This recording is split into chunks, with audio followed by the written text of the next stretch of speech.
Presidente, signori colleghi, sono sconcertato dall'attivismo del governo e della sinistra in genere a favore di Regeni. Io parto dal presupposto che se il governo e la sinistra italiana avesse dedicato un decimo dell'attenzione che sta dedicando a Regeni per i nostri marò sarebbero a casa già da alcuni anni. E allora l'interesse del governo e della sinistra nel nostro paese e nella nostra regione è legata solamente ad alcune persone perché hanno una ben chiara determinazione e radice politica, o è rivolta a tutti i nostri connazionali che sono ingiustamente vittime di azioni fuori dal nostro paese? Ed è quello, io non dico che dobbiamo fare qualcosa contro Regeni, come qualsiasi italiano che è ingiustamente vittima di qualche azione fuori dal nostro paese deve essere tutelato da vivo e da morto. Qui in questo caso abbiamo i nostri marò che da anni sono dimenticati dal nostro governo, che non ha fatto nulla per riportarli a casa ed erano e sono servitori dello Stato, abbandonati dal nostro governo, dai 3 governi che sono succeduti, abbandonati, senza che si faccia nulla di concreto, forse perché si ha più a cuore magari qualche interscambio economico-commerciale che prevale sulle vite dei nostri servitori dello Stato. Ebbene, io non, su questa carità un po' pelosa, io ritengo che non certo per fare nulla contro Regeni, ma per sollevare ancora una volta la questione dei nostri marò dimenticati da questo governo. Io sono dell'avviso di proprio fare in modo da dare una chiara dimostrazione che non ci può essere una solidarietà a senso unico, che non ci può essere solamente per qualcuno e non si debba trovare la forza per alzare la voce tutti assieme per tutelare e riportare a casa i nostri servitori dello Stato, colpevoli solo di aver servito il nostro Stato, di aver tenuto alto l'onore del nostro Paese fuori dal nostro paese, e come loro ce ne sono tanti altri. Se noi non abbiamo la forza di difendere i nostri servitori dello Stato in giro per il mondo, saranno sempre più deboli e più vulnerabili. Noi dobbiamo ringraziarli e proteggerli. Quindi per quanto riguarda questa mozione, che è un po', ribadisco, come carità pelosa,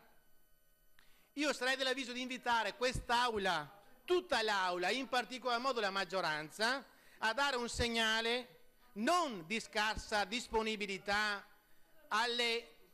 rivendicazioni che vengono fatte, ma fare in modo che si capisca che bisogna alzare la voce e non alzare la voce solo quando fa comodo. La voce la dobbiamo alzare partendo dai nostri servitori dello Stato. Allora io sono per votare contro questa mozione, invito la maggioranza e tutto il Consiglio a votare contro, non avendo nulla nei confronti di Regeni e dei suoi familiari, ma dicendo chiaramente che dobbiamo fare in modo da scuotere questo governo per fare in modo che si decida a fare ciò che non ha mai fatto finora.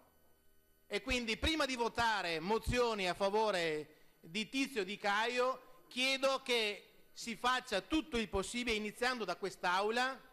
per sollevare con ancora maggior forza la questione dei nostri marò, che non meritano di essere stati abbandonati solamente perché hanno servito con onore la nostra patria fuori dai nostri confini nazionali.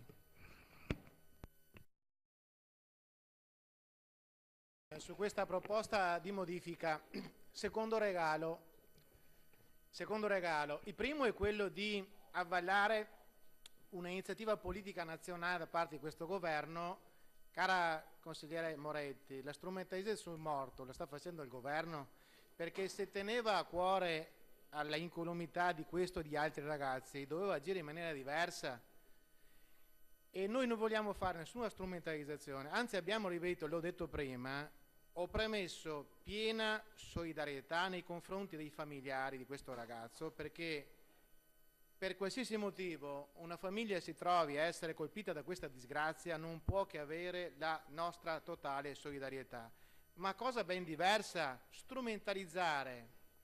posteriormente la morte di questo ragazzo per far vedere a livello nazionale che il governo ha a cuore il destino degli italiani. Chiunque essi siano, comprese quelle di Greta e Vanessa,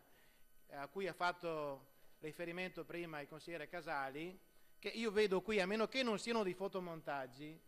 riprese assieme a dei soggetti che mi sembra che fossero tutto tranne che dei benefattori, a meno che quelle foto che sono pubblicate in internet siano dei fotomontaggi. Allora, lì abbiamo pagato 11 milioni di euro che sono andati a finanziare il terrorismo internazionale. Quello è successo. Noi con i soldi degli italiani abbiamo pagato dei riscatti che vanno a finanziare il terrorismo internazionale. Bravo il governo. Ecco, sempre l'ha fatto il presidente Ciambetti quando ricordava al consigliere che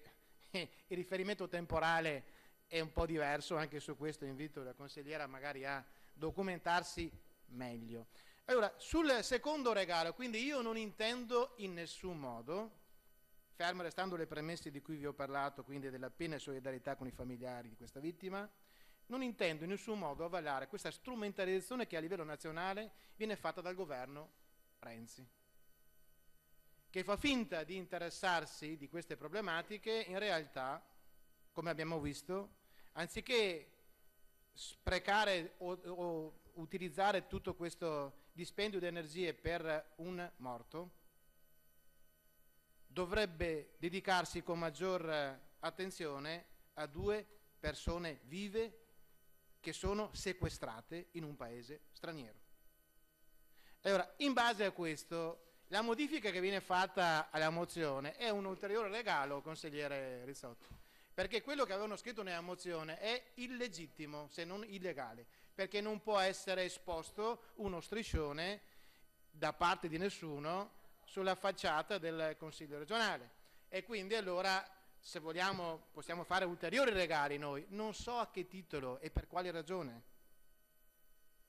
Io capirei se questa mozione fosse integrata da un richiamo forte e da un impegno che deve essere assunto dal governo a favore di tutti coloro italiani che sono ingiustamente trattenuti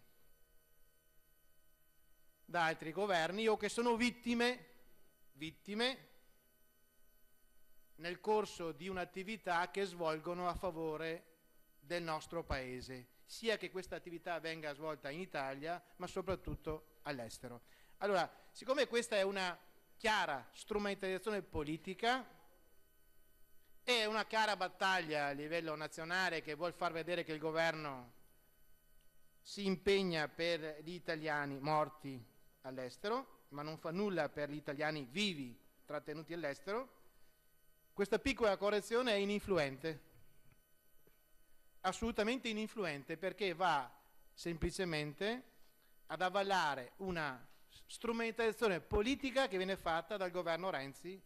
e dai suoi sostenitori a tutti i livelli, compreso il Consiglio regionale. Quindi per quel che mi riguarda, io a nome del mio gruppo voto convintamente contro questa mozione, con quelle premesse di cui parlavo, con la piena solidarietà nei confronti di tutte le famiglie che hanno dei figli purtroppo vittime di disgrazie oppure di atti di criminalità o di delinquenza.